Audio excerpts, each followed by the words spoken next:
Em meio às florestas do Nordeste, nas colinas do Sudeste e nos recantos isolados do interior do Brasil, existe uma tradição espiritual milenar que poucos conhecem. Uma vida de silêncio, oração e entrega total a Deus.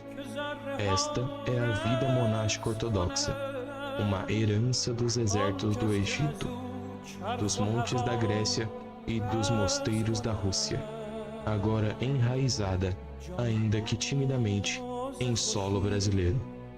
Esse vídeo mergulha nesse universo quase invisível, o dos monges e monjas ortodoxos, que longe dos holofotes, vivem em busca da união com Deus, como ensinam os antigos padres do deserto.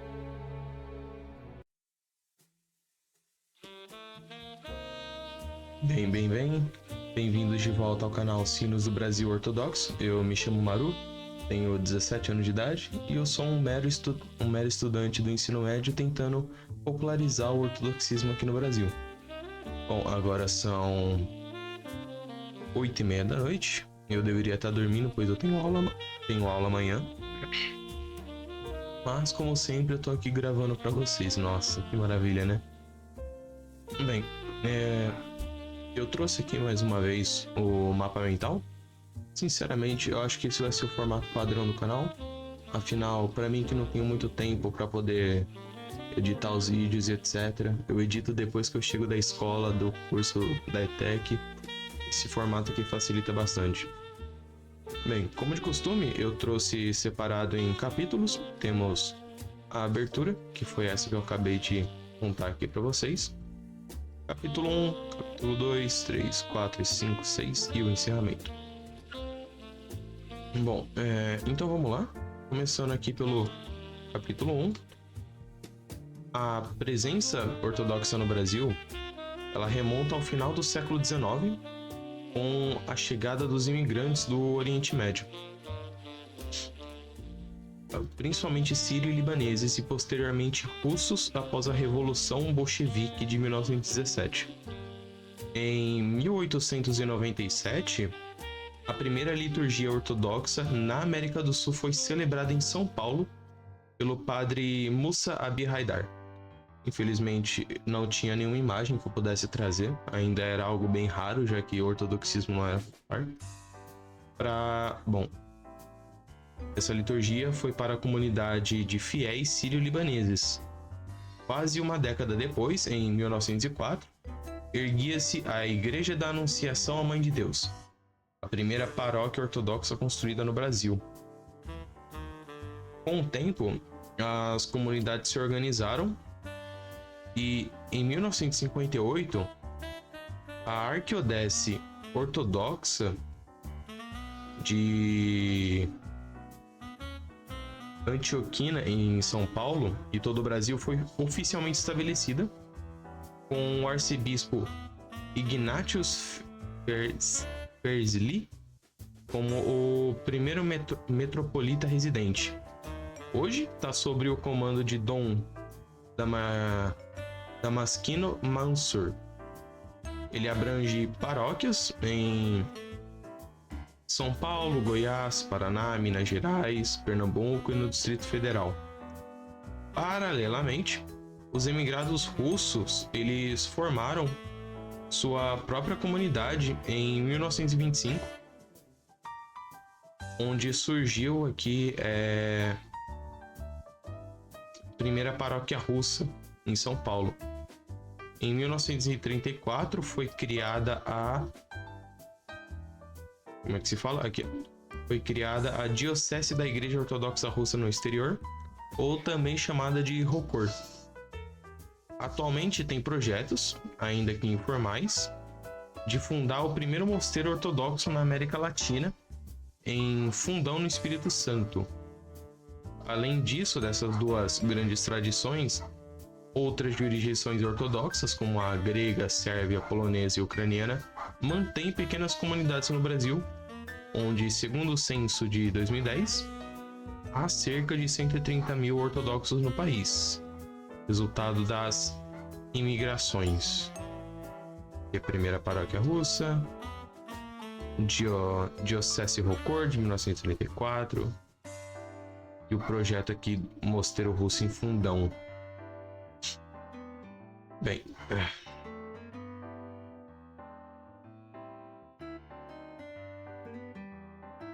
A gente agora entra no capítulo 2. O que é o monaquismo ortodoxo? Bom, para compreender, a gente vai ter que voltar, né, nos primórdios do cristianismo, basicamente onde no século IV, homens e mulheres eles começavam a deixar as cidades do Egito para viver no deserto. Não por fuga, mas porque eles queriam ver a Deus, como ensina o Evangelho. São estes os primeiros monges ortodoxos, os chamados padres do deserto.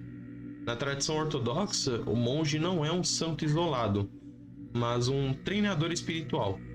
Assim como um atleta dedica a vida aos treinos, um monge dedica a oração, à leitura espiritual e ao trabalho manual. Tudo em busca da teoses, ou seja, a divinição do ser humano pela graça de Deus.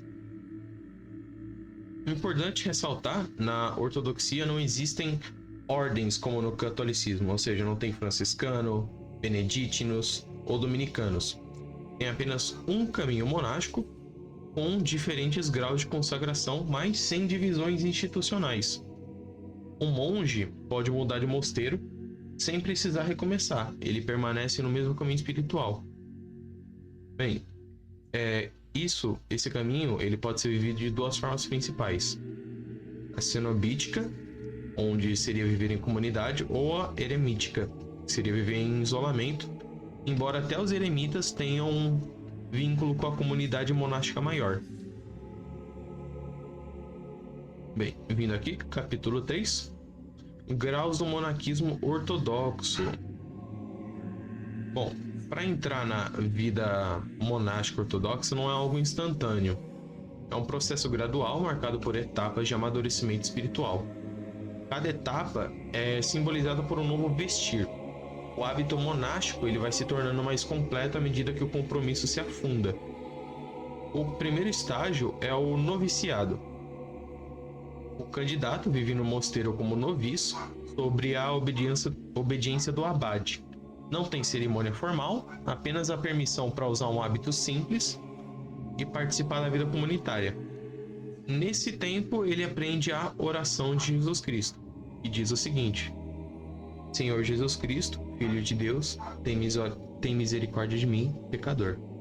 Em nome do Pai, Filho e Espírito Santo. Amém. É basicamente um teste da sua vocação. Já no segundo nível, o raçoforo, do grego portador da raça. Após um período de provação, o noviço pode ser tousurado. Tousurado basicamente é o corte simbólico do cabelo. Eles cortam seu cabelo formando uma cruz. Isto é, receber uma cerimônia de consagração em que os fios de cabelo são cortados, simbolizando a entrega total a Cristo.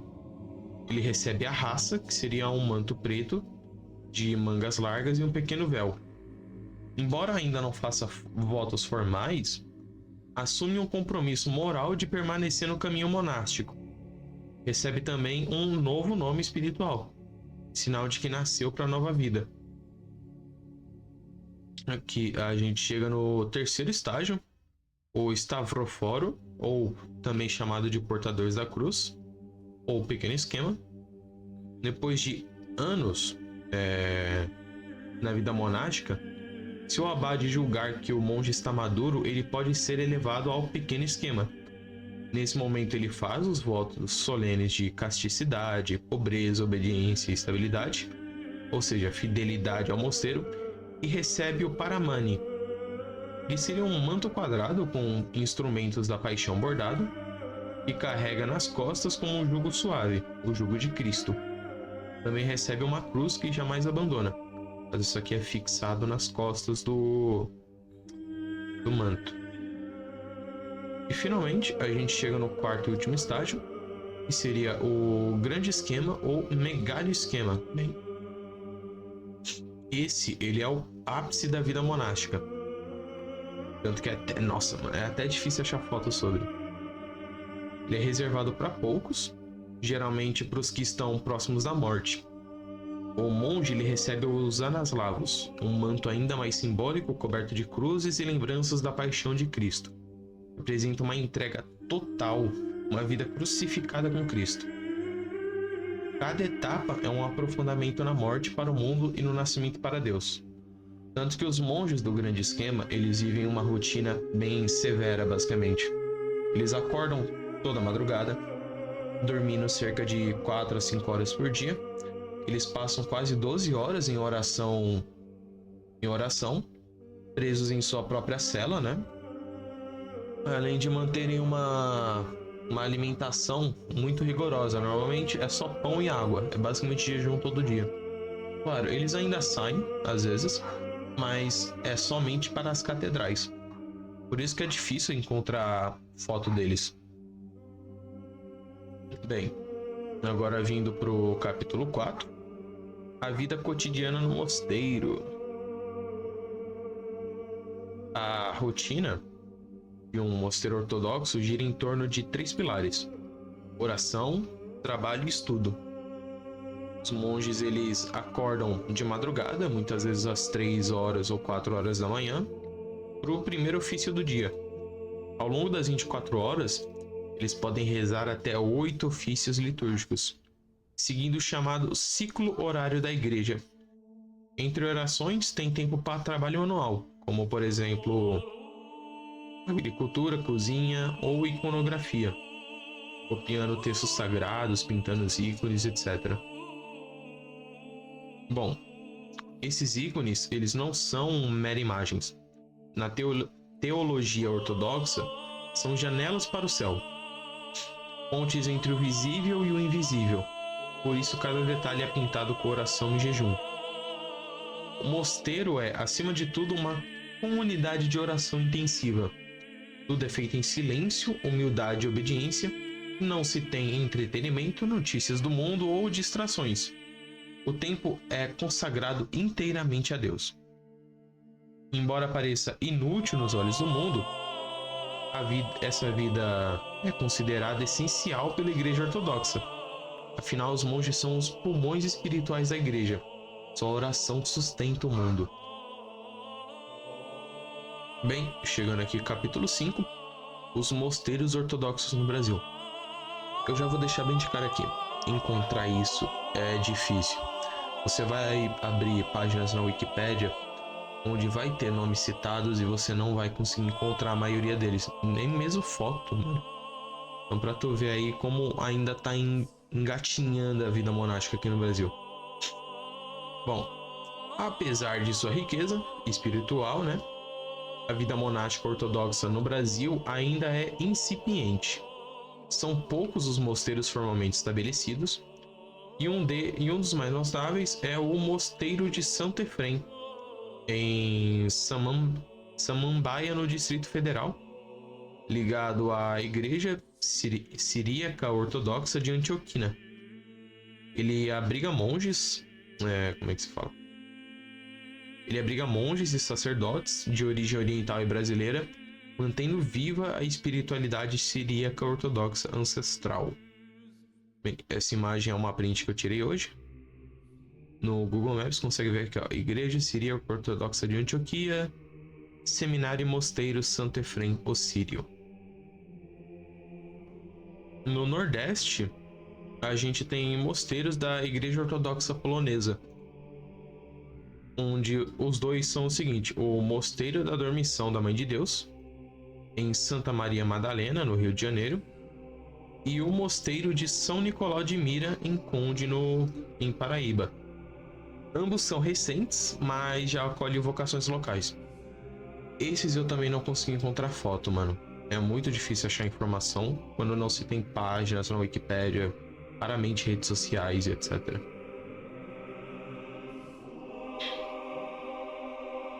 Já a ortodoxia sérvia, ela sustenta o Mosteiro da Santíssima Trindade em Camaragibe, em Pernambuco. Esse aqui ele já é bem mais conhecido, tanto que é possível você encontrar bastante imagens sobre etc.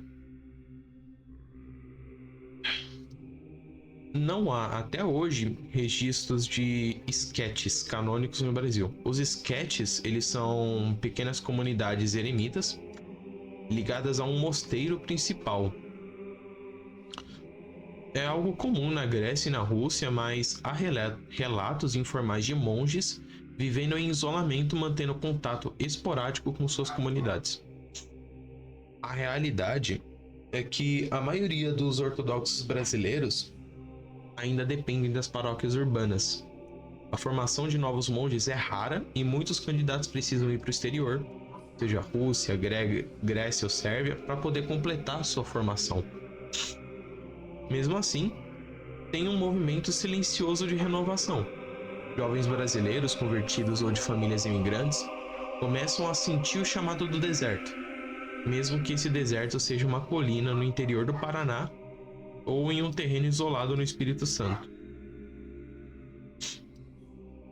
Bom, capítulo 6, Diálogo com o mundo moderno.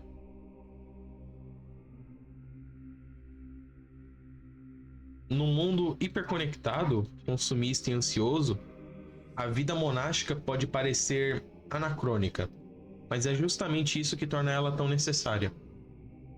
Muitos jovens cansados da superficialidade digital buscam mosteiros, um espaço de silêncio, verdade e profundidade. Alguns vêm como peregrinos, outros como candidatos. Os mosteiros, por sua vez, não se fecham totalmente.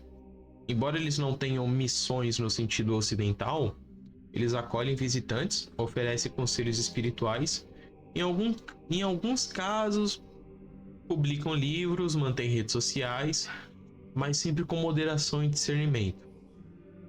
Como disse o arcebispo Gabriel Bunge, na ortodoxia não temos ordens com carismas distintos, temos um único caminho, o caminho da oração contínua. E é esse caminho que, mesmo em solo brasileiro, começa a florescer. Bem, agora a gente chega aqui no nosso encerramento. A vida monástica ortodoxa no Brasil, ele ainda é um broto tenro, mas, como ensina a tradição, até o menor grão de mostarda pode se tornar, sim, uma grande árvore. Esses homens e mulheres escondidos do mundo são guardiões de uma chama antiga, a chama da oração interrupta, da humildade radical, do amor de Deus acima de todas as coisas. Eles não buscam fama nem reconhecimento, buscam apenas o rosto de Deus. E ao fazê-lo, iluminam mesmo que de longe o caminho de todos. Entre o céu e a terra, o silêncio e a esperança, os monges ortodoxos do Brasil continuam sua peregrinação. Um passo de cada vez, uma oração de cada vez, rumo à casa do Pai. Bem, agora as fontes e referências, tem algumas principais que eu usei, né? Como o cristianismo ortodoxo no Brasil, da Wikipédia, a Igreja Ortodoxa Grega de Antioquia, da Wikipédia, a Diocese de São Paulo e Brasil, também da Wikipédia, o site oficial da Igreja Siríaca Ortodoxa do Brasil, e livros e ensaio do arcebispo Gabriel Bunge, artigos acadêmicos sobre graus de monarquismo ortodoxo e... Bom, deixa eu ver aqui. Esse vídeo teve por volta de 20 minutos de explicação. Sinceramente, eu achei que teria bem mais. Mas esse foi um resumo geral de como está sendo a vida monástica aqui no Brasil ortodoxo. Espero que tenham gostado do vídeo. Se quiserem, se inscrevam no canal, deixem um like, um comentário para poder engajar. E também verifiquem os outros vídeos aí que eu fiz. É isso, pessoal. Que Deus esteja convosco. Amém.